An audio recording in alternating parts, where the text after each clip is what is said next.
మొండిగా ఉన్న పిల్లల్ని మామూలుగా మార్చాలి, కొంచెం వాళ్ళు మనం చెప్పింది వినాలి అని అంటే కనుక ఏ విధమైన స్టెప్స్ ఫాలో అవ్వాలి అని అంటారు?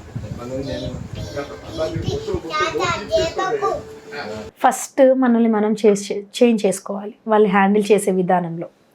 ఫస్ట్ ఎందుకంటే ఈ పద్ధతి, ఈ బిలీఫ్ ఎందుకు మొదలవుతుందో ముఖ్యంగా మనం చిన్న వాళ్ళలో, యంగర్ సిబ్లింగ్లో చూస్తాం, ఎల్లర్లో చూడం, పెద్దవాళ్ళలో చూడం. చిన్నపిల్లలు ఎవరైతే ఉంటారో రెండోసారి పుట్టిన వాళ్ళు కొంచెం అధికంగా చూస్తూ ఉంటాం. ఎందుకంటే ఇక్కడ పేరెంట్స్ ముఖ్యంగా చేసే తప్పు ఏంటి అంటే ఎస్ అని చెప్తే ఎస్, నో అని చెప్తే నో. కానీ వీళ్ళు ఏం చేస్తారంటే పెద్దోడు అయ్యాడు కదా, వీడు చిన్న పిల్లోడు కదా, వీడిని చిన్నగా ఆలోచించి వాడి ఏజ్లో పెద్దోడికి ఎలా అయితే ఉన్నారో అలా ఉండరనమాట. వీడు చిన్నపిల్లోడు కదా పోనీలే అని చెప్పేసి నో అని చెప్పిన తర్వాత కూడా ఎస్ అంటారు. ఫర్ ఎగ్జాంపుల్ ఒక టాయ్ అడిగాడు, వాడు వెళ్ళి నాకు అది కావాలి అన్నాడు, నో ఇప్పించను. ఏం చేసినా నో అంతే, ఇప్పించకూడదు. వాడు ఆ టాయ్ స్టోర్ నుంచి బయటకు వచ్చాక కూడా అది ఇప్పించకూడదు అంతే. అంటే ఇది ఎలా అంటే నస అంటారు కదా, పిల్లలు చాలా నస పెడుతూ ఉంటారు అని.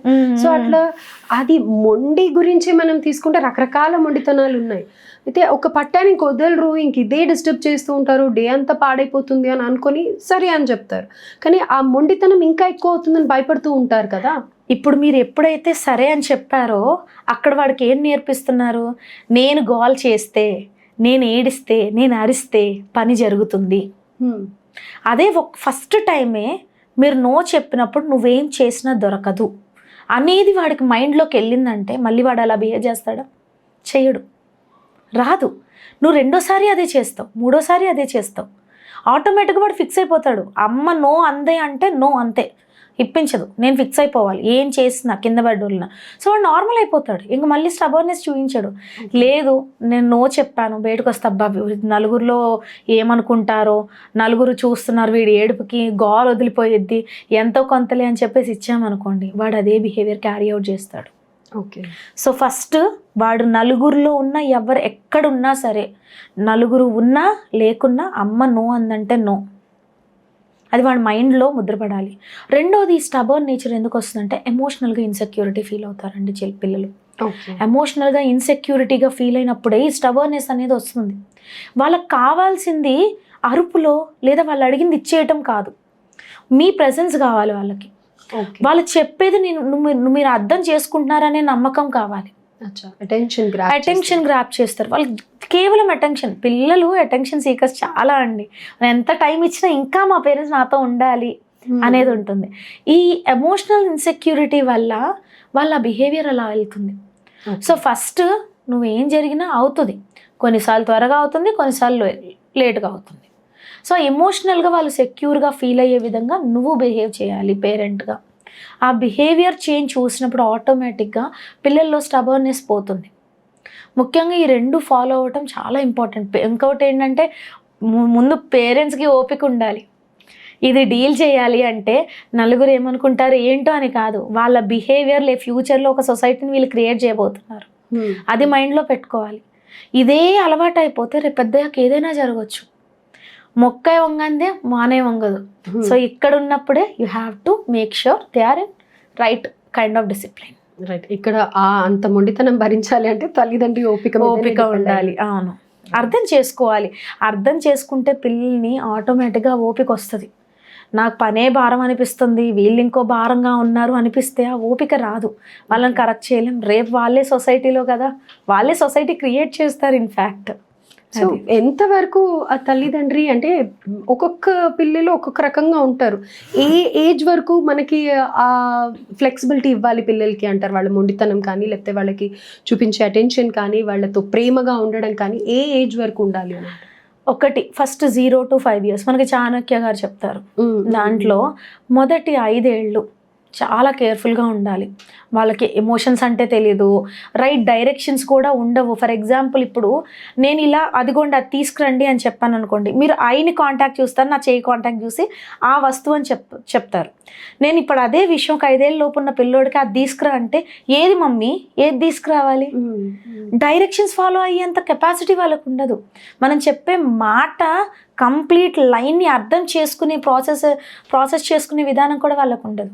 సో ఆ టైంలో మనము నువ్వు ఇలా చేయాలి, అలా చేయాలి రూల్స్ పెట్టేసి, నువ్వు అరిచి గీ పెట్టి ఇలా చేస్తే వాళ్ళకి ఎలాంటి ఇంపాక్ట్ ఉంటుందంటే లైఫ్ అంతా అరుపులే అన్నమాట.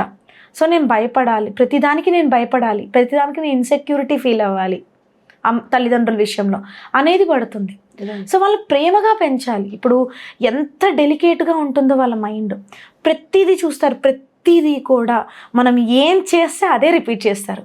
మనం ఏ మాట మాట్లాడితే ఆ మాట 10 సార్లు ఎక్కడో చోట వాడాలని అదే మాట వాడతారు. సో వాళ్ళకి తెలీదు, చెప్పిన అర్థం చేసుకునే అంత శక్తి, మేధాశక్తి వాళ్ళకు ఉండదు. సో కాబట్టి 5 ఏళ్ల వరకు కూడా కొన్ని విషయాలు భయపెట్టాలి. ఫర్ ఎగ్జాంపుల్ ఏదన్నా తొక్కబోతున్నారు, ఏదన్నా రాంగ్ చేస్తున్నారు, అలాంటి టైంలో వాళ్ళని చిన్నపాటి కరెక్షన్ కోసం అరుస్తాం. బట్ మరీ విపరీతంగా కొట్టేసి వాళ్ళని ఇది చేసేంత తప్పైతే వాళ్ళు చెయ్యరు. సో మనల్ని ఫాలో అవుతారు కాబట్టి మనం ఏం చేస్తున్నామో చెక్ చేసుకుంటూ కొంచెం ఒక మాదిరిగా వెళ్తే ఫస్ట్ 5 years వరకు ఎలాంటి ఇబ్బంది ఉండదు. కానీ 6th year నుంచి మళ్ళీ వాళ్ళకు టీనేజ్ వచ్చేంత వరకు కూడా డిసిప్లిన్ చాలా ఇంపార్టెంట్. ఓకే, ఇక్కడ ఏమనుకుంటారంటే చాలామంది ఇప్పుడు జెంటిల్ పేరెంటింగ్ అని చెప్పేసి అంటున్నారు. జెంటిల్ పేరెంటింగ్ అవసరమే, కానీ అందరి కిడ్స్కి కాదు. కొన్నిసార్లు దెబ్బ పడాలి, ఓకే, పడాల్సిందే. అలా అని ప్రతిదానికి కొట్టకూడదు. దేనికి అవసరం, ఎక్కడ వాళ్ళని డిసిప్లిన్ చేయాలి, ముందు డిసిప్లిన్ చేసే లోపే ఇంకొకటి కూడా పేరెంట్స్ అర్థం చేసుకోవాలి. ఏంటంటే వాళ్ళు ఏం చేస్తున్నారు ఒక గంట కనిపెట్టడం. ఇప్పుడు అంతా స్క్రీన్స్ అయిపోయినాయి, వాడు ఏం చూసి ఇప్పుడు స్క్రీన్ టైం అవాయిడ్ చేయండి అని చెప్తాం. ఎంతో కొంత స్క్రీన్ ఇవ్వాల్సి వస్తుంది డెఫినెట్గా. అలాంటి టైంలో వాడు ఏ కంటెంట్ వాచ్ చేస్తున్నాడు ఒక అవగాహన ఉండాలి పేరెంట్స్గా. నువ్వు ఏ కంటెంట్ వాచ్ చేస్తున్నాడు పిల్లోడు, ఏని గ్రాప్ చేస్తున్నాడు, లేదా నువ్వే చెప్పు అది కాదు ఇది వాచ్ చెయ్యి, అది తప్పు చూడటం. ఇలా నువ్వు ఒక డీటెయిలింగ్ ఇస్తూ వాడిని పెంచుకుంటూ ఉండాలి. నో అంటే నో. ఇక్కడే ముఖ్యంగా ఆ స్టబర్నెస్ మొదలయ్యేదే 5 ఏళ్ల తర్వాత నుంచి. 5 ఏళ్ల లోపు ఎక్కువ ఉండదు, చాలా తక్కువ చూస్తాం. వెంటనే కరెక్ట్ చేసుకోవచ్చు 5 ఏళ్ల లోపు, కానీ 5 ఏళ్ళు పైబడిన వాళ్ళు స్టబర్నెస్ ఎక్కువైపోయింది. నువ్వు నో ఎక్కువ చెప్పే కొద్దీ వాళ్ళు ఇంకా స్టబర్న్గా అవుతారు. ఇక్కడ నో అని సింపుల్గా చెప్పే బదులుగా ఎక్స్ప్లెయిన్ చేయండి. అసలు ఎందుకు నో చెప్తున్నారు, అది ఎందుకు చేయకూడదు, అంతే కదా. ఇప్పుడు పూర్తిగా వివరణ ఉందనుకోండి, పూర్తిగా పిల్లల్ని అర్థం చేసుకున్నాం అనుకోండి, వాళ్ళకి అర్థమయ్యే విధంగా చెప్పామనుకోండి, ఓహో ఎందుకు చెప్తుందా అమ్మ నో, ఎందుకు చెప్తున్నాడా నాన్న వద్దు అనే అర్థం చేసుకుని ఉంటారు. అలా కాకుండా పిల్లల్ని ఇంకొక వాడు తెలియకుండా వాడు చెప్పకుండా నేర్చుకున్నాడు, నీకేమైంది, నువ్వు వాడికంటే పెద్దోడివి, దానికంటే పెద్దదానివి, ఇలా కంపేర్ చేస్తూనో వాళ్ళు చేయగలిగింది నువ్వు చేయలేవా అని చెప్పడం వల్లనో ఇలాంటి వల్ల డిస్టర్బెన్సెస్ అనేవి క్రియేట్ అవుతాయి. అండ్ పోస్ట్ టీనేజ్, ఇంకా టీనేజ్ స్టార్ట్ అయింది అంటే then you have to become a friend, not a best friend, just friend.